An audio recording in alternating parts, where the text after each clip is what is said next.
Got the book Lost and Found by Oliver Jeffers, and I'm going to show you exactly what questions to ask with your kids when you read this book so that you are getting the most out of reading comprehension.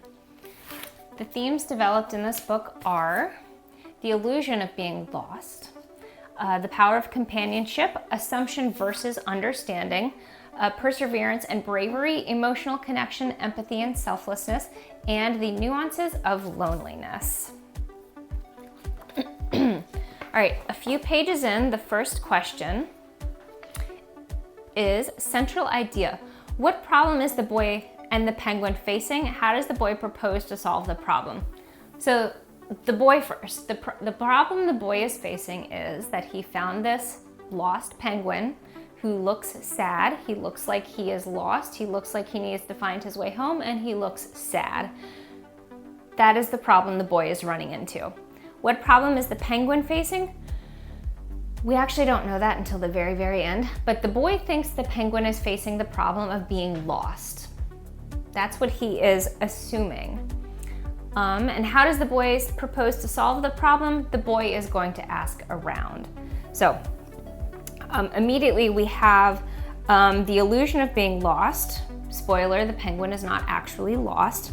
And the idea, the battle between assumption versus understanding. The boy assumes he knows what the penguin needs, but that doesn't mean he understands the penguin. All right, next question. Key details. What specific details tell us that the boy cares about the penguin? So this is going to review the last several pages of what the boy has done in order to try to resolve the penguin's problem that he assumes the penguin has, the fact that the penguin is lost. But spoiler, penguin is not lost. Okay, number one, he has asked everywhere around if people know where this pigeon came from. He asked at the Lost and Found. He asked birds, he asked his rubber duck. Nobody knew where this penguin came from. Then he learned that penguins come from the South Pole. So he went to this big ship and asked this big giant container ship if it could take him and the penguin to the South Pole. The container ship could not. Then he's like, all right, I have a little boat. I'm just gonna make sure my boat will make it, and I'm gonna take you to the South Pole.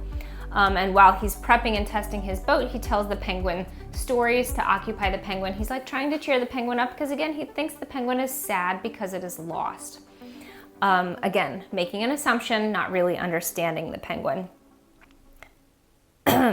So those are the specific things that tell us that the boy really cares about the penguin. The boy is really going out of his way to resolve this problem that he believes the penguin is having. Jumping forward a bunch of pages, they arrive at the South Pole. He shoves the penguin onto a piece of ice and he sails away. He says goodbye to the penguin. Next questioning, analyze point of view. Does the boy's actions seem justified based on how he sees the events? Yes, his actions do seem justified because remember, up to this point so far, the boy believes that the penguin is sad because the penguin is lost from home. So the boy has spent the entire book figuring out, how do I get this penguin home so he can be happy? The boy has now accomplished that. The penguin is home. But he says the penguin looked more sad than ever. So what's the disconnect here? What's the problem? He thought he solved the penguin's problems, but the penguin actually looks more sad than ever when the boy is sailing away when he's been returned home. So this is where we're really going to see the theme of assumption versus understanding coming around. The boy is going to start realizing that he assumed the penguin was sad because it was lost, but the penguin wasn't lost at all. The penguin just wanted companionship. Whether they're having a ton of fun or not, the penguin just wanted companionship.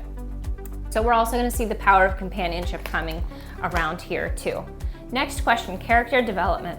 What was the turning point for the boy when he decided he understood? What was the turning point for the boy? When did he understand something new? So over here, the boy is getting ready to sail back, and he realizes that it feels strange to be by himself. He feels strange without his penguin companion. And he's like, there's no point in telling stories. There's nobody to tell stories to. So he's thinking, and he's like, I did the wrong thing. I liked having the penguin around. The penguin liked having me around. We were good companions. So it wasn't about being lonely and like getting back home to the South Pole. It was literally about just being together, not doing a bunch of crazy fun stuff, but like literally just being together. That's the theme of like the power of companionship. And of course, assumption versus understanding, because now the boy understands that he was viewing the situation wrong. His first assumption was incorrect. And yeah, the illusion of being lost. Now we realize the penguin was not lost at all. All right, so now we have a new problem. He's got to go back and find the penguin because he realizes he made a mistake. He interpreted everything wrong. Next question, analyze point of view. Do the characters' actions show what they are thinking and feeling inside? Now finally everybody is on the same page. The boy turns around, he goes back to the South Pole, he's looking for the penguin. Tragically, the penguin is gone. He's like, it's too late, the penguin is gone, my buddy is gone, I'll never have a companion like that again. So he's sad. He gets in his boat and he rows away. He's like, can't do anything. And I guess this is on the next page too. He's gonna find the penguin. So the penguin has actually gotten in his umbrella as a boat, because the penguin can use an umbrella as a boat, and is rowing to find the boy. So the boy rows back to find the penguin rows away to find the boat. So their actions are demonstrating that like what they really wanted was the companionship. Nobody was lost, nobody actually had a problem. They just wanted to hang out together. Even if the penguin kind of looked sad and like not excited, the penguin just wanted to be around the boy. And that's where like the theme of the power of companionship comes around. Sometimes like you don't need to be doing anything fancy or crazy or exciting with a person. Like you just want to be with them, and like that's all you need, and you actually are happy with just that. Like even if you're sitting there looking bored, you're actually happy because you're just with the person who you want to spend time with. Last question, central idea. What lesson or message does the author want the reader to learn?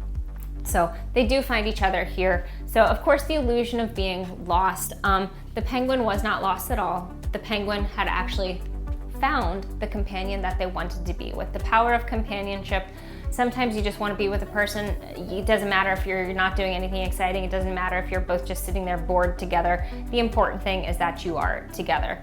Assumption versus understanding. I mean, the boy never asked the penguin. Well, I guess he couldn't really ask the penguin, but like he assumed what the penguin's problem was, but he didn't understand what the penguin needed, and not until the end of the book. And the boy was very selfless, like getting to the theme of empathy and selflessness. The boy showed his empathy for the penguin when he was like, yeah, we're spending a lot of time together, but I know you want to be home, so I'm going to be selfless and I'm going to make sure that you get home. Even though that means I don't get to hang out with you anymore, I'm going to be selfless with my empathy and I'm going to get you home, which is what you want. And those are the themes in Lost and Found. Lots of good questions to ask your kids when you read this book together.